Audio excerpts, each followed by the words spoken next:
কোরআন থেকে জানি আল্লাহ তাআলা কোরআনের মধ্যে মুসলিম এবং অমুসলিমের সংজ্ঞায় কি বলেছেন, তাই না? আল্লাহ পাক রব্বুল আলামিন বলেন সূরা মুমতাহিনা, কোন সূরা? 28 নম্বর পারায় রব্বুল আলামিন সূরাতুল মুমতাহিনার 8 নম্বর আয়াতে আল্লাহ বলেন লা ইয়ানহাকুমুল্লাহু আনিল্লাযীনা লাম ইউকাতিলুকুম ফিদ-দীনি ওয়া লাম ইউখরিজুকুম মিন দিয়ারিকুম আন তাবাররুহুম ওয়া তুকসিতু ইলাইহিম ইন্নাল্লাহা ইউহিব্বুল মুকসিতিন। ওই যে গত জুমায় বলেছিলাম যে আল্লাহ তাআলা কুরআনুল কারীমের কয়েক শ্রেণীর মানুষকে আল্লাহ মোহাব্বত করে এই কথা বলেছেন, বলছিলাম না? আল্লাহু ইউহিব্বুল ইন্নাল্লাহা ইউহিব্বুল মুকসিতিন। পাইছেন এখানে? এখন মুকসিতিন কি এটা তো জানেন না, তাই না? কিন্তু আল্লাহ মুকসিতিনকে কি করে? মোহাব্বত করে, ভালোবাসে। সুবহানাল্লাহ বলে।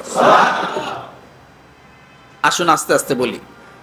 রব্বুল আলামিন সূরা মুমতাহিনার 8 নম্বর আয়াতে বলেন যারা দ্বীনের ব্যাপারে তোমাদের সঙ্গে যুদ্ধ করেনি, দ্বীনের ব্যাপারে তোমাদের সঙ্গে বাড়াবাড়ি করেনি, দ্বীনের ব্যাপারে তোমাদের সঙ্গে হাঙ্গামা করেনি, তোমাদেরকে বিপদে ফেলায়নি, তোমাদের ঘর বাড়ি থেকে তোমাদেরকে বাহির করে দেয়নি। আল্লাহ বলেন যারা দ্বীনের ব্যাপারে তোমাদেরকে তোমাদের ঘর বাড়ি থেকে বাহির করে দেয়নি তাদের সঙ্গে সদাচরণ করো। কি করো? আল্লাহ বলেন তাদের সঙ্গে সদাচরণ করো। এটা তোমার ঈমানি দায়িত্ব। কি দায়িত্ব? ঈমানি দায়িত্ব।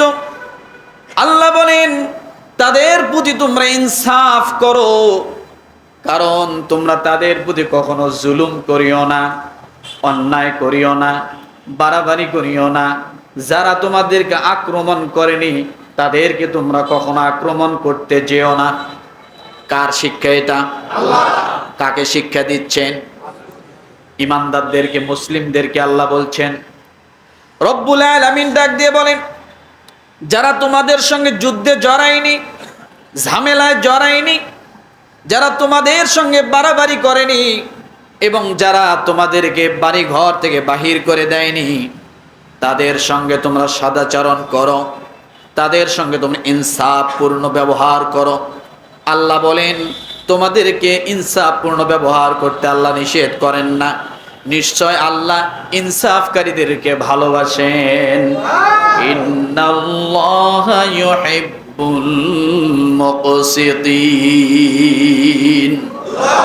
মুকসিতিন শব্দের অর্থ কি বলেন? ইনসাফকারী। কি বলেন তো? কি বলেন?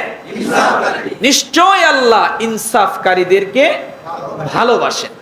এখন এখানে আমরা 3টা কথা জানছি। 1 নাম্বার, যারা আমাদের সঙ্গে ঝগড়ায় বিধর্মীরা, যারা অমুসলিম, তারা যদি আমাদের সঙ্গে ঝগড়ায় না জড়ায়, যুদ্ধে না জড়ায়, তাহলে আমরা তাদের সঙ্গে কি করব না?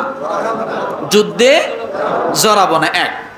দ্বিতীয় কথা হলো তারা যদি আমাদেরকে ঘর বাড়ি থেকে বাহির করে না দেয় তাহলে আমরা তাদের সঙ্গে খারাপ আচরণ করব না। 2, দেখেন কোরআনের শিক্ষা, মুসলিমের শিক্ষা এটা। এরপর আল্লাহ বলেন তোমরা তাদের সঙ্গে বেইনসাফি করিও না, অসদাচরণ করিও না, তোমরা সব সময় তাদের সঙ্গে ইনসাফপূর্ণ আচরণ করো। কারা করবে? কাদেরকে করবে? অমুসলিমদেরকে। সকলে মাথা উঁচু করেন, এদিকে তাকান। অমুসলিমদেরকে শিক্ষা দিচ্ছে কে? আল্লাহ।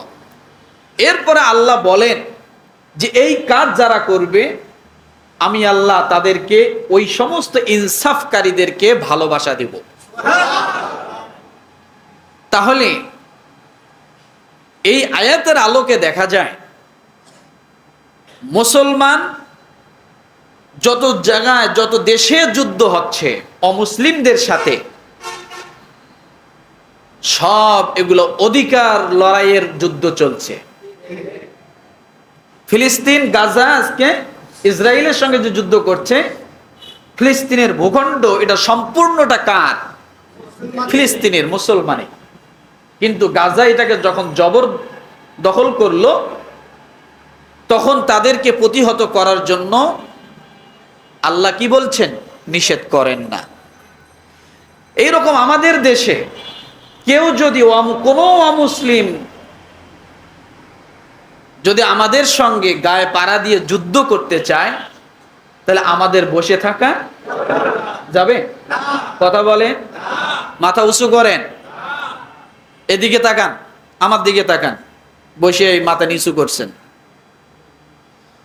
এখন আল্লাহ কি বলেন? যদি এরকম পরিস্থিতি হয় আর যদি আমরা চুপ করে বসে থাকি, আল্লাহ আমাদেরকে সে বিষয়ে কি বললেন? তাহলে বাড়াবাড়ি না করলে আল্লাহ কি বলেছেন?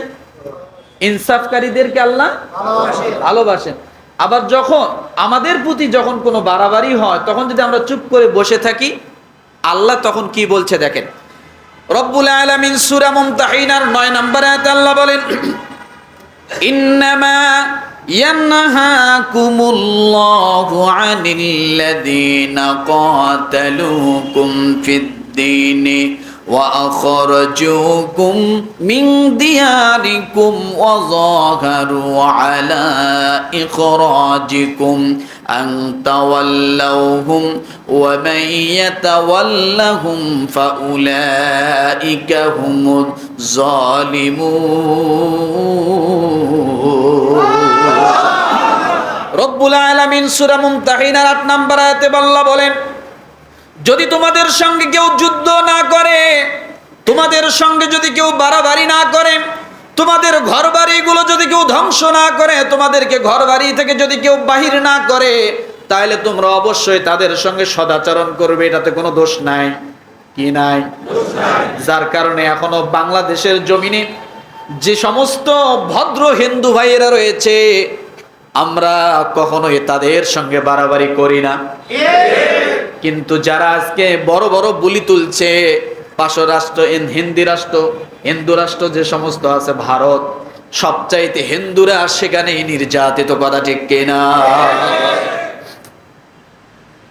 আমরা অনেক সহানুভূতিশীল হয়ে তাদের সঙ্গে থাকি।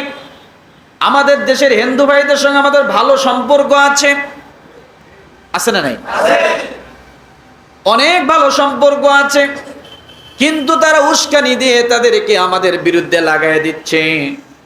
আল্লাহ বলেন, যদি এমন কোনো পরিস্থিতি হয়, তাহলে তোমরা তখন চুপ করে থাকতে পারবে না। কি করতে পারবে না? রব্বুল আলামিন বলেন, আল্লাহ তোমাদেরকে কেবল তাদের সাথে বন্ধুত্ব করতে নিষেধ করেছেন যারা দ্বীনের ব্যাপারে তোমাদের সাথে যুদ্ধ করেছে, তোমাদেরকে তোমাদের ঘর বাড়ি থেকে বের করে দিয়েছে এবং তোমাদেরকে বের করার কাজে একে অন্যের সঙ্গে সহযোগিতা করেছে। কি করেছে? আমাদের ঘর বাড়ি থেকে বাহির করে দেওয়ার জন্য, দেশ থেকে তাড়ানোর জন্য যারা একজন আরেকজনকে সহযোগিতা করেছে, আল্লাহ বলেন যারা তাদের সাথে বন্ধুত্ব করবে তারাই সবচাইতে বড় জালেম। আমরা এই সূরা মুমতাহিনার 9 নম্বর আয়াতে আমরা দেখি, এই 17 বছর আমাদের দেশে ওই সমস্ত জালেমরা বড় বড় ক্ষমতার মধ্যে ছিল, কিন্তু আমরা মুসলমান হয়ে আমরা বৈষম্য শিকার হয়েছিলাম। আমাদের দেশের আলেম ওলামারা ধর্মের কথা বললে তাদেরকে লাগাম লাগানো হতো, আর অন্য অন্য জাতিরা তারা আমাদের প্রতি জুলুম করেছে। বড় বড় সরকারি পদের চাকরিগুলোতে আমাদের দেশের নামধারী জালেম মুসলমান হয়ে তাদেরকে বসায়াছিল।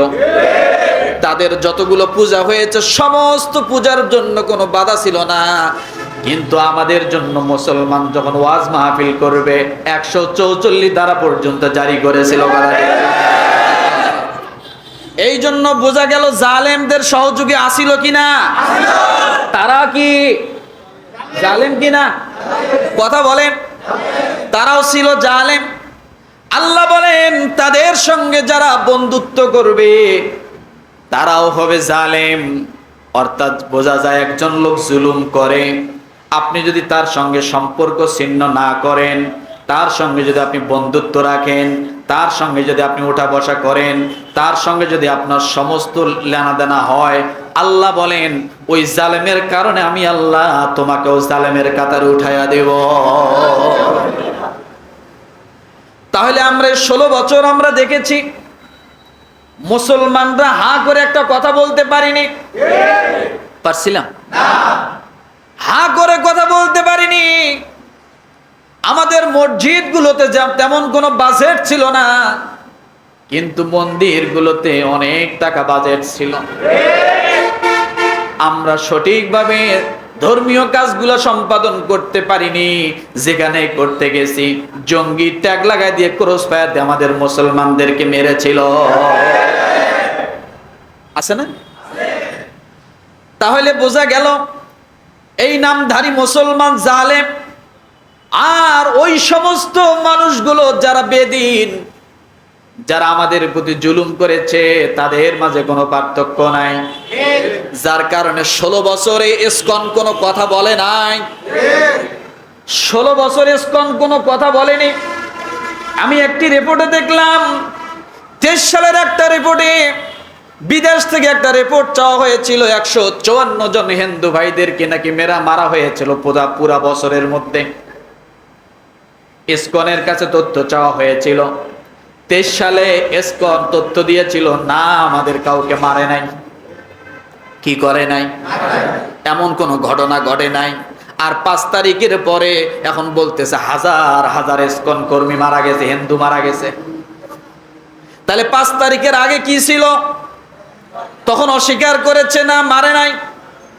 আর 5 তারিখ পার হওয়ার পরেই মারছে, ঘর বাড়ি পুড়ে দিয়েছে, ঘর বাড়ি ভেঙে দিয়েছে, মন্দির ভেঙে দিয়েছে, শূন্যতা তারা মনে করতেছে, হিন্দু নিধন মনে করতেছে। তাহলে বোঝা গেল এই 5 তারিখের আগে ওই লোকগুলো, ইসকনের লোকগুলো, তারা ছিল জালেমদের দালাল। 5 তারিখ পার হওয়ার পরে মাথা খারাপ হয়ে গেছে, এখন প্রতিদিন নাকি হাজার হাজার হিন্দুদেরকে মারা হয়। চিন্তা করা যায়। 23 সালের রিপোর্টে কি বলছে?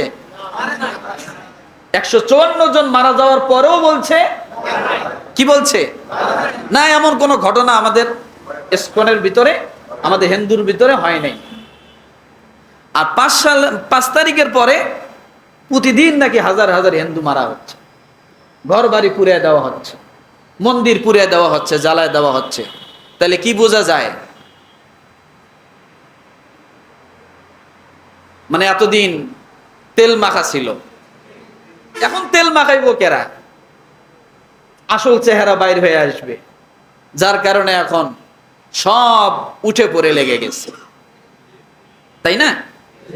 আমার ভাইরা, রব্বুল আলামিন শুধু মুমতাহিনার 8 এবং 9 নম্বর আয়াতে এই কথা বলেননি। আল্লাহ ডাক দিয়ে বলেন, ওয়ালা তাসুব্বুল্লাযীনা ইয়াদউনা মিন দুনিল্লাহি ফায়াসুব্বুল্লাহা আদওয়াম বিগাইরি ইলম কাযালিকা যায়্যানা লিকুল্লি আমালাহুম লিকুল্লি উম্মাতিন আমালাহুম সুম্মা ইলা রাব্বিহিম মারজিউহুম ফায়ুনাব্বিউহুম বিমা কানু ইয়ামালুন। আল্লাহ মুসলমানদেরকে কি শিক্ষা দিচ্ছে দেখেন। কারণ